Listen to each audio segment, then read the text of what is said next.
terbukti lakukan suap saat vonis Sambo. Pengacara FS diseret hingga dijebloskan ke penjara.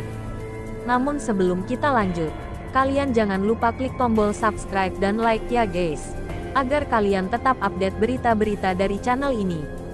Potongan video menampilkan pria yang dinarasikan sebagai Ketua Majelis Hakim Sidang Ferdi Sambo membocorkan vonis untuk Sambo viral di media sosial medsos.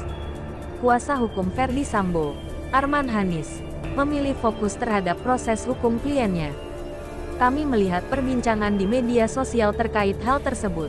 Kami tim kuasa hukum akan tetap memusatkan perhatian kepada proses hukum yang saat ini sedang berjalan, kata Arman saat dihubungi Sabtu tanggal 7 Januari tahun 2023. Baca juga, PN Jaksel soal video, bocorkan vonis Sambo, mungkin upaya ganggu hakim.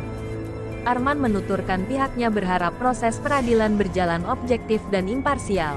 Arman yakin peradilan di Indonesia memiliki pengawasan yang berimbang. Dan sejak awal kita mengharapkan proses peradilan yang objektif dan imparsial.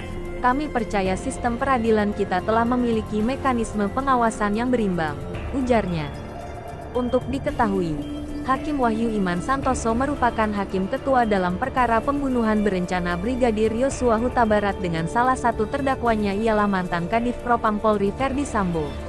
Dalam video itu, seseorang yang dinarasikan sebagai Wahyu tampak mengenakan baju batik dan celana abu-abu. Dia tengah duduk di sofa sambil menerima telepon. Dalam narasi yang menyertai video, Wahyu disebut sedang diskusi dengan seorang wanita di depannya.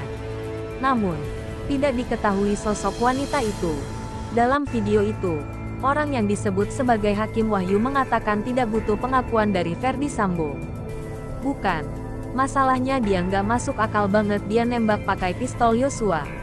Tapi enggak apa-apa, sah-sah saja. Saya nggak akan pressure dia harus ngaku. Saya nggak butuh pengakuan, kata pria yang diduga hakim